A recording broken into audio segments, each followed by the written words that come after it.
So hello my dear student, आज हम बात करेंगे सेंटर ऑफ ग्रेविटी के बारे में, जो कि फोर्स का सेकंड पार्ट है, पार्ट बी। इसके बारे में आज हम बात करने वाले हैं। कल हमने बात किया था मोमेंट्स के बारे में, उससे मिला जुला हल्का सा उसका यूज इस चैप्टर में हम करेंगे। समझने के लिए ही खाली उसका यूज होगा। यहाँ पे सेंटर ऑफ ग्रेविटी से आप समझते हैं। तो चलिए हम कुछ ऑब्जेक्ट ले लेते हैं। चलिए मेरे पास क्या है, चलिए ये कीबोर्ड हम ले लेते हैं। यह कीबोर्ड आपके सामने है और मान लीजिए अगर इस कीबोर्ड को मुझे उठाना हो, देखो ये कीबोर्ड अपने आप में एक सिस्टम ऑफ पार्टिकल है। यहाँ पे बहुत सारी कीज है, अपना सबका एक एक मास है, उसका कुछ सेंटर ऑफ मास होगा, उससे कुछ डिस्टेंस भी, तो सबकी अपनी अपनी मोमेंट भी है।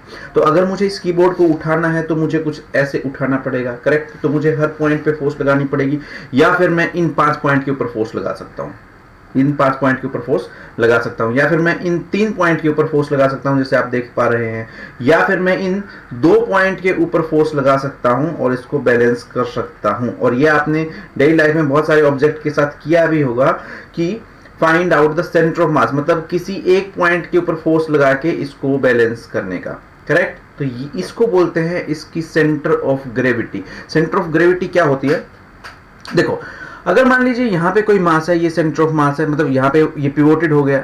बेसिकली यहाँ पे हम इसको पिवोट कर सकते हैं, बैलेंस कर सकते हैं। तो यहाँ पे अगर कोई मास है तो उसका मोमेंट किस तरफ होगा, नीचे की तरफ होगा। बट यहाँ पे कोई मास होगा, यहाँ पे कोई मास होगा जिसका मोमेंट इस तरफ होगा।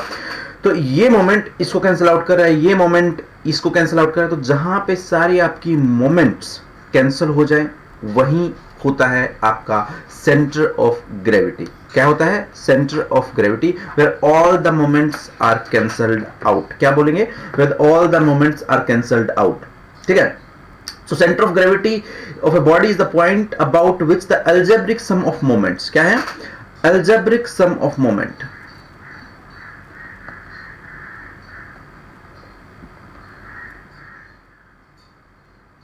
algebraic sum of moments मतलब पॉजिटिव एंड नेगेटिव सब मिला के, of all the particles constituting the body, of all the particles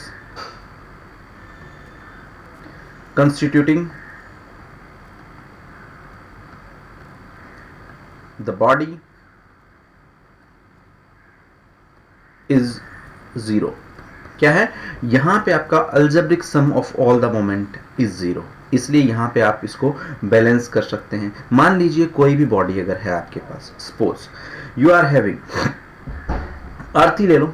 अर्थ का सेंटर ऑफ मास अगर आपको निकालना हो, आपकी बुक में भी ऐसे एग्जांपल मिलेंगे। यहाँ पे एक वेट होगा W1, यहाँ पे एक वेट होगा W2, सब वेट नीचे की तरफ एक्ट हो रहे होंगे, W3, W4, सबकी अपनी मोमेंट होंगी। तो यहाँ पे आपका सेंटर ऑफ मास क्या होगा, यहाँ पे ये सेंटर ऑफ मास होगा जहाँ पे ये पूरा वेट W लाई करेगा। W किसके बराबर होगा, W1 plus W2 plus W3 and so on, जितने भी वेट होंगे उसके बराबर होगा और इस पॉइंट पे लाई करेगा। तो सेंटर ऑफ ग्रेविटी किसी पॉइंट को हम बोलते हैं जहां पे algebraic sum of all the moment clockwise anti clockwise is equal to 0, correct, ठीक है।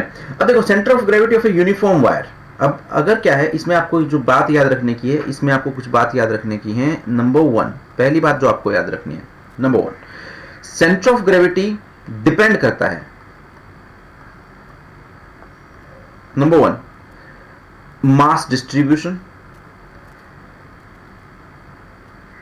मतलब मास किस तरीके से डिस्ट्रीब्यूटेड है उसके ऊपर डिपेंड करेगा। अगर आपकी शेप चेंज हो जाएगी, मतलब यहां से मैं बोलने की बात कर रहा हूं, शेप के ऊपर डिपेंड करता है। अगर शेप चेंज हो गई तो आपका सेंटर ऑफ ग्रेविटी चेंज हो जाएगा। जैसे कि अगर हम एक रोड का एग्जांपल लें, अगर हम एक रोड का एग्जांपल लें, करेक्ट, तो यहाँ पे इसका सेंटर ऑफ मास यहाँ पे लाई करता है, correct. This is the point, this is the your centre of gravity, तुम बोल सकते हो इसको। बट अगर इसी वायर का मैं एक सर्कल बना देता हूँ, तो चलिए मैं आपको यहाँ पे दिखाता हूँ। अगर यहाँ पे लेट मी नंबर 1 किसके ऊपर डिपेंड करता है, मास डिस्ट्रीब्यूशन, मास डिस्ट्रीब्यूशन। अगर मान लीजिए आप एक सिंपल वायर लेते हैं तो उसका सेंटर ऑफ ग्रेविटी क्या होगा, ये है आपका सेंटर ऑफ ग्रेविटी, मतलब उसका सेंटर ही उसका सेंटर ऑफ ग्रेविटी होगा, वहीं पे आपका सेंटर ऑफ ग्रेविटी लाई करेगा। बट अगर इसी की अगर आप वायर लगा देंगे, करेक्ट, यहाँ पे मास डिस्ट्रीब्यूशन, मतलब यहाँ पे मैं शेप की बात कर रहा हूँ, शेप के ऊपर डिपेंड करेगा। अगर यहाँ पे अगर इसकी वायर बना देंगे तो ये हो जाएगा आपका सेंटर ऑफ ग्रेविटी, इस वायर का, इस सर्कल का जो है सेंटर हो जाएगा सेंटर ऑफ ग्रेविटी। तो दूसरी बात आपको यहाँ से पता चल रही है। दूसरी बात क्या है, it can lie, it is not necessary the centre of gravity always with in the material of the body. ठीक है, तो यहाँ से आपको याद रखना है centre of gravity can lie outside the body. Centre of gravity आपका कहाँ लाई कर सकता है, जरूरी नहीं बॉडी के अंदर हो, बॉडी के बाहर भी हो सकता है। अब ये देखो वायर तो ये है, इस केस में तो डेफिनेटली वो बॉडी के अंदर ही लाई कर रहा था, बट यहाँ पे अगर जब आप उसको एक सर्कल बनाते हैं तो यहाँ पे आपका सेंटर ऑफ ग्रेविटी और डेफिनेटली वो आपकी बॉडी से बाहर है। ठीक है, तो centre of gravity can lie outside the body, ये बात आपको याद रखनी है। अब किसका सेंटर ऑफ ग्रेविटी कहाँ पे होगा, देखो यूजुअली अगर ज्योमेट्रिक शेप है, ठीक है, usually geometric centre is the centre of gravity. Means अगर हम एक ट्राइंगल लेंगे तो इस ट्राइंगल के मीडियन आपको जहां पे टच इंटरसेक्ट करेंगे वहां पे ही होगा आपका, तो ये होगा आपका सेंटर ऑफ ग्रेविटी। अगर आप एक रेक्टेंगल ले लेंगे तो उसके जो डायगोनल आपके जहां पे इंटरसेक्ट करेंगे वहां पे हो जाएगा आपका सेंटर ऑफ ग्रेविटी। अगर मान लीजिए आप एक सर्कल ले लेंगे तो उसके जो डायमीटर जहां पे सिलेक्ट करेंगे उसका सेंटर ही होगा उसका सेंटर ऑफ ग्रेविटी। तो कुछ भी ले सकते हैं। अगर आप एक सिलेंडर लेंगे, अगर आप एक सिलेंडर ले लेंगे तो उसका सेंटर ऑफ ग्रेविटी मतलब डेफिनेटली ये इस एक्सिस पे लाई करेगा और यहाँ पे, तो यहाँ पे होगा आपका सेंटर ऑफ ग्रेविटी। मतलब जो ज्योमेट्रिक सेंटर होता है यूजुअली वही होता है आपका सेंटर ऑफ ग्रेविटी। अलग अलग एग्जांपल आपकी बुक में दिए हुए हैं, हम एनीवे न्यूमेरिकल करेंगे तो उसके ऊपर बात करेंगे। देखिए सेंटर ऑफ ग्रेविटी के ऊपर आप बॉडी को बैलेंस कर सकते हैं। मींस यहाँ पे मैं लिख सकता हूं कि body can be balanced, body can be balanced. Balanced का मतलब ये हुआ, कल हमने पिवोट का नाम लिया था, pivoted at its centre of gravity. Correct. मान लीजिए अगर आपके पास एक स्केल है, अगर उसको पिवोट करना है तो डेफिनेटली अगर ये यूनिफॉर्म मीटर स्केल है मतलब 100 सेंटीमीटर का है तो जो 50 सेंटीमीटर का मार्क होगा वहां पे आप उसको बैलेंस कर सकते हैं। करेक्ट। अगर वही आपको एक स्क्वायर को अगर आपको बैलेंस करना है तो डेफिनेटली यहाँ पे एग्जैक्टली इसके ज्योमेट्रिक सेंटर पे आप उसको बैलेंस कर सकते हैं। तो बॉडी कैन बी पिवोटेड। ये बात हुई कि जब बॉडी यूनिफॉर्म शेप की थी, बट अगर बॉडी ही नॉन यूनिफॉर्म शेप की हुई तो क्या हम करेंगे, तो उसके केस में हम क्या करेंगे, आपकी बुक में मेंशन किया गया, बट इसके और भी बहुत सारे तरीके हैं जो आप लेटर क्लासेस में पढ़ेंगे, मीन्स 11-12 में जाके आप पढ़ेंगे जरूर। तो यहाँ पे मान लीजिए मैं एक बॉडी ले लेता हूँ, ये है आपकी बॉडी। अब इसको आप कैसे पिवोट करेंगे, आप एक काम करेंगे, अराउंड इट्स बाउंड्री हम 3 होल कर लेंगे, होल ए, एक यहां पे कर लेंगे होल बी, एक यहां पे कर लेंगे होल सी। करेक्ट। तो अब हम क्या करेंगे, इसको दीवार से लटकाएंगे। सबसे पहले हम इसको लटकाएंगे यहां से पॉइंट ए से, ताकि वो लटकी ऐसे हो सके। हम उसको दीवार से लटकाएंगे ताकि वो फ्रीली हैंग कर सके। तो यहां से हम एक लाइन खींचेंगे। करेक्ट। यहां से हम एक लाइन खींचेंगे, फिर हम पॉइंट बी से लटकाएंगे, पॉइंट बी से एक लाइन खींचेंगे, पॉइंट सी से लटकाएंगे, पॉइंट सी से एक लाइन खींचेंगे। ये तीनों जहां पे भी इंटरसेक्ट करेंगे, ओके, यहाँ पे दिख नहीं रहा आपको, बट ये तीनों जहां पे भी इंटरसेक्ट करेंगे, आपकी बुक में जो डायग्राम है that is more clear, please take a reference from that. तो ये तीनों होल से लटकाने के बाद ये हम एक लाइन सीधी खींचेंगे towards the centre of earth, because body को अर्थ अट्रैक्ट कर रही है। तो हम एक सीधी लाइन खींचेंगे एंड जहां पे भी ये तीनों इंटरसेक्ट करेंगे वही होगा आपका सेंटर ऑफ ग्रेविटी। ओके, तो ये था आपका चैप्टर। अब हम इसके ऊपर कुछ एक्सरसाइज कर लेते हैं। ठीक है, तो exercise is on your page number 14। तो चलिए बात करते हैं। Question 1, define the term center of gravity. The center of gravity of a body is defined as the point about which the algebraic sum of the moments of weight of the particle constituting the body is 0. Correct? उसको बोलेंगे आप center of gravity. Can the center of gravity of a body be situated outside the material of the body? Yes, definitely. जैसे हमने circle का case लिया था। Correct. अगर एक वायर को आप सर्कल की फॉर्म में डिफॉर्म कर लेंगे तो उसका सेंटर ही आपका होगा सेंटर ऑफ ग्रेविटी। अगर उसको रेक्टेंगल की फॉर्म में कर लेंगे तो उसका ही सेंटर होगा आपका centre of gravity. Correct. Which is definitely not lying inside the body, वो बॉडी से बाहर लाई कर रहा है। Correct. State factors on which the position of the centre of gravity of a body depend. पहली बात तो gives the mass position depends on its shape. Shape के ऊपर डिपेंड करती है, either on the distribution of mass, mass कैसे distributed है. Uniform wire center of gravity is always its midpoint, but if the wire is bent into the form of a circle, its center of gravity will then be the center of the circle. तो आपका point definitely change हो जाएगा. Centre of gravity आपका shape के ऊपर या mass distribution के ऊपर डिपेंड करता है. What is the position of the center of gravity of a rectangular lamina? Definitely उसका सेंटर सिलेंडर का क्या है, उसका geometric centre is the midpoint on the axis of the cylinder. Correct. The position of the center of gravity of a rectangular lamina is the point of intersection of its diagonal. जहाँ पे भी आपके diagonal intersect होंगे, जहाँ पे भी आपके diagonal intersect होंगे, मान लीजिए ये है आपका, करेक्ट. तो यहाँ से ये है रेक्टेंगल आपका, यहाँ से अगर हम ये लेते हैं,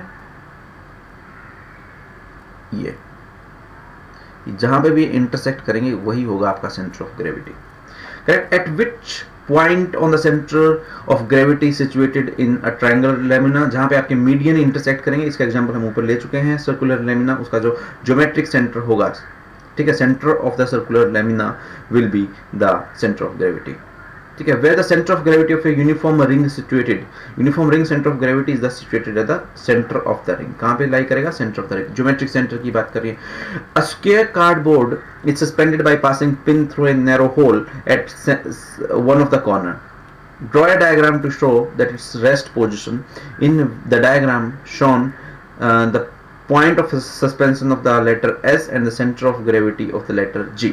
देखो, अगर मान लीजिए आपके पास एक स्क्वायर है, सॉरी, मान लीजिए आपके पास एक स्क्वायर है, तो हम क्या करेंगे, इसके दो कॉर्नर से, एक यहाँ से एक यहाँ से, पहले हम यहाँ से लटकाएंगे तो हम यहाँ से ये इस तरीके से लटकेगा, यहाँ उससे लटकाएंगे तो विल बी लाइक दिस, और यहाँ से आपका होगा, this will be a centre of gravity, this will be a centre of gravity. Is that okay? This is the experiment जो आपको लैब्स में सिखाया जाएगा. Explain how will you determine experimentally the position of centre of gravity of A triangular lamina. तो triangular lamina में भी हम क्या करेंगे, अगर एक ट्रायंगल है, करेक्ट, तो हम इसमें 3 होल करेंगे, 1 2 3. तो पहले एक होल से लटकाएंगे, फिर दूसरे होल से लटकाएंगे, तीसरे होल से लटकाएंगे. जैसे ही लटकाएंगे तो सीधी एक लाइन खींचते हैं, जहां पे तीनों लाइन स्ट्राइक होंगी, इंटरसेक्ट होंगी, वहीं पे होगा आपका centre of gravity. State whether the following statement are true और false. The position of center of gravity of a body remains unchanged even when the body is deformed. तो ये false statement है. अगर आपकी बॉडी डिफॉर्म होगी तो centre of gravity की position भी चेंज हो जाएगी. The centre of gravity of A freely suspended body always lies vertically below the point of suspension. Yes, बिल्कुल, पॉइंट ऑफ सस्पेंशन के नीचे ही वो लाई करता है. तो this is true statement. Question number 10 की बात कर लेते हैं. A uniform flat circular rim is balanced on a sharp vertical nail by supporting at its point A as shown in the figure. Mark the position of center of gravity of the rim diagram. इसके लिए I'll show you some of the diagram. I'll show you the diagram right away. 1 second. Let me insert this.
तो देखिए question number 7 एक बार फिर से देख लेते हैं. Square card is board is suspended by passing through a pin through its narrow hole at one of the centre. Draw the diagram to show the rest position. तो यहां से अगर है तो ये आपकी रेस्ट पोजीशन होगी, यहां पे सेंटर ऑफ ग्रेविटी लाई करेगा. Question number 8.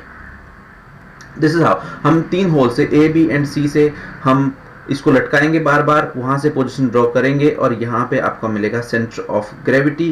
Question number ninth की अगर हम बात करें, स्टेट वेदर द फॉलोइंग, ये हम कर चुके हैं। 9th की बात करते हैं। A uniform flat circular rim is balanced on a sharp vertical nail by supporting it at point A. As shown in the figure, mark the position of center of gravity of the rim in the diagram by the letter G. तो यहाँ पे definitely this will be your center of gravity, correct? ये clamp है आपका, तो this is your center of gravity. ये apply because it's a geometric body. Question number 11. Figure shows the three pieces of a cardboard of uniform thickness cut into three different shapes. In each diagram draw the lines to indicate the position of center of gravity. देखो सीधी सी बात है, अगर ये rectangle है या square है तो उसके जो डायगोनल होंगे वहां पे आपको सेंटर ऑफ ग्रेविटी मिलेगा। यहाँ पे जहाँ पे आपकी मीडियन होंगे और यहाँ पे जो डायमीटर इंटरसेक्ट होंगे वहां पे आपको सेंटर ऑफ ग्रेविटी मिलेगा। मल्टीपल चॉइस क्वेश्चन में हम देख लेते हैं। The centre of gravity of a uniform ball is at its geometric centre, it's bottom, its top most point, it's point of surface.